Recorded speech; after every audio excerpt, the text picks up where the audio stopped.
दोस्तों, super power America और Israel पूरी तरीके से फ्लॉप हो चुके हैं और उसे फ्लॉप करने का काम किया है सुपर पावर ईरान ने, जहां हर मोर्चे पर उन्हें मुंह की खानी पड़ी है। और ईरान ने चाहे जंग के मैदान में घेरने की बात हो, चाहे पॉलिटिकल लेवल पर घेरने की बात हो, चाहे कानूनी लेवल पर घेरने की बात हो या व्यापार के क्षेत्र में घेरने की बात हो, हर जगह से घेराबंदी इस तरीके से अमेरिका और इजराइल ने की कि वो ईरान के ऊपर प्रेशर बना सकेंगे। पर ईरान ने हर तरफ से ही इजराइल और अमेरिका की घेराबंदी ऐसे कर दी कि अब अमेरिका और इजराइल पूरी तरीके से हताश और परेशान है।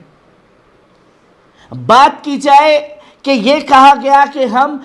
मिनटों में हमास को खत्म करके गाजा से वापस लौट आएंगे।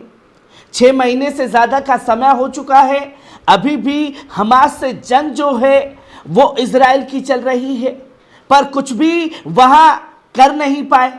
क्योंकि एक बड़ी उपलब्धि जंग के मैदान में इजराइल को कुछ हाथ नहीं लगी। और अगर हाथ लगा है कुछ तो वो उसके खून से सने हुए हाथ, जहां 40,000 से ज्यादा लोगों को उसने शहीद करने का काम किया।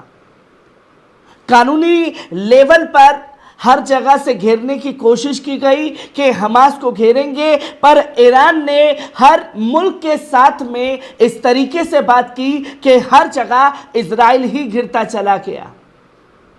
और पॉलिटिकल लेवल पर घेरने की बात हुई हमास को, तो इस तरीके से ईरान ने तमाम मुल्कों को साथ लाने का काम किया कि उस जगह पर भी अमेरिका और इजराइल को मुंह की खानी पड़ी। और अगर इजराइल के साथ कोई खड़ा हुआ पाया गया तो सिर्फ अमेरिका और तमाम मुल्क जो उसके साथ थे वो भी अब पीछे हटते चले गए।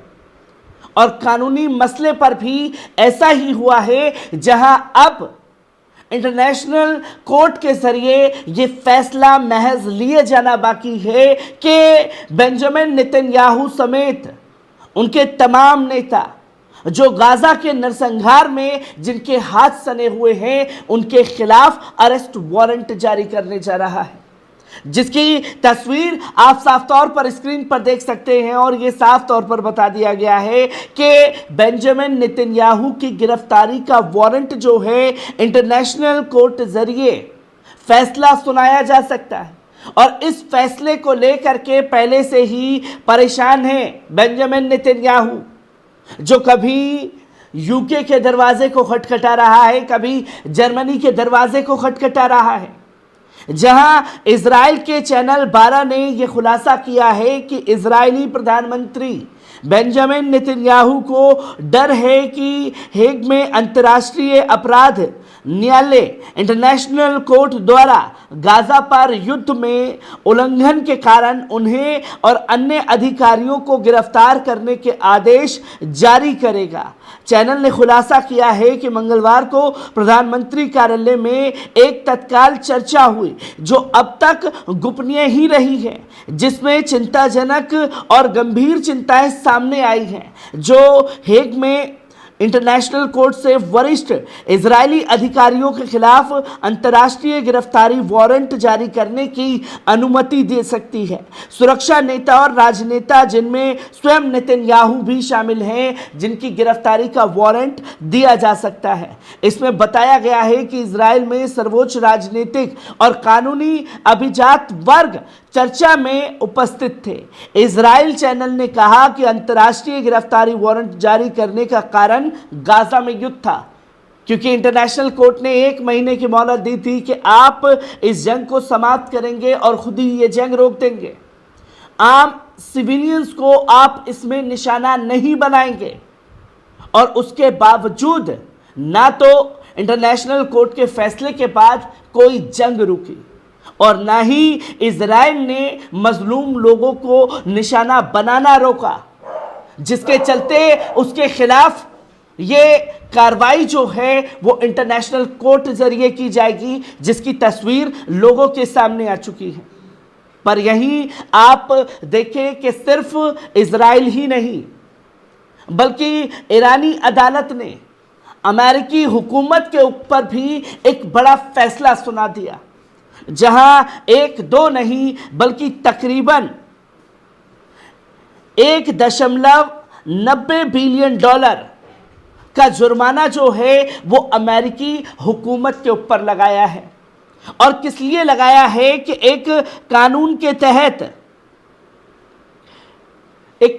तहत जो है अमेरिका ने कई ईरानी के ऊपर इल्ज़ाम लगा करके उन्हें जेल की सलाखों के पीछे डालने के लिए मजबूर किया। कईयों के जेल में ही मौत हुई और कई सालों तक जेल में सड़ते रहे, फिर बाहर आए। और जब ये चीज़ें लगातार ईरान के खिलाफ साजिश के तहत अमेरिका और उसके जासूस करते रहे, तो ईरानी कोर्ट ने इसी फैसले को लेकर के चुनौती दी गई। और अब ईरानी हुकूमत ने अमेरिकी हुकूमत के ऊपर ही बड़ा जुर्माना लगा दिया, जो ईरान की अदालत में ये फैसला लिया गया।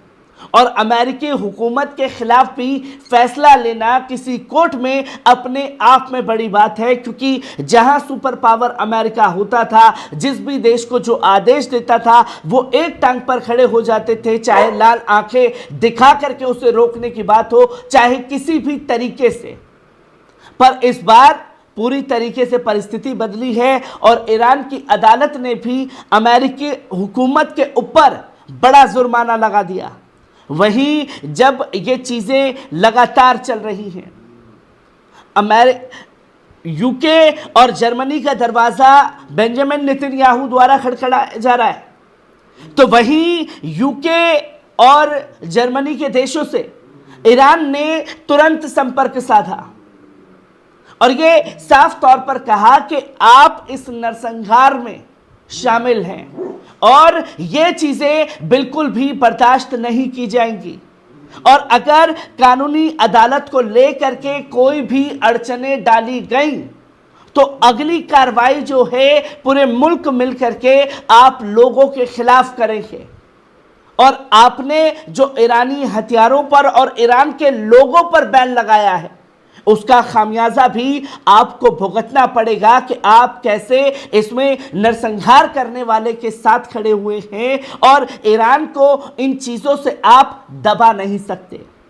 मतलब खुली धमकी यूके को दे दी गई है, जर्मनी को दे दी गई है कि आप अपनी हरकतों से बाज आएं। तो वहीं चैनल 12 के जरिए बेन गिविर जो कानून मंत्री हैं और अपने तमाम ट्वीट के जरिए ये बताने की कोशिश कर रहे थे कि देखिए हमने ये उपलब्धि हासिल की, हमने वो उपलब्धि हासिल की। और जब ईरान के ऊपर हमला हुआ तो एक ट्वीट किया गया और उस ट्वीट के वजह से पूरी दुनिया में जो इजराइल की जग हंसाई हुई है वो भी चर्चा का केंद्र बनी हुई है कि आपने हर जगह ईरान के ऊपर हमला किया के नाम पर दुनिया भर में इजराइल का मजाक बना दिया है। और जब इंटरनेशनल लेवल पर इजराइल को घेरने की कोशिश की गई है और इजराइल के खिलाफ बेंजामिन नेतन्याहू के खिलाफ अरेस्ट वारंट जारी होने वाला है, तो ऐसे समय पर ईरान ने संपर्क साधा साउथ अफ्रीका से। वो साउथ अफ्रीका जिसने इजराइल और बेंजामिन नेतन्याहू को इंटरनेशनल कोर्ट में घसीटा है, उनसे बात की और संपर्क साध करके कहा कि हम आपके साथ पूरी तरीके से हैं और आपने जो कार्य किया है वो काबिले तारीफ है और हम हर मोर्चे पर साउथ अफ्रीका के साथ खड़े हुए हैं और हम अपने दोनों देशों के संबंध को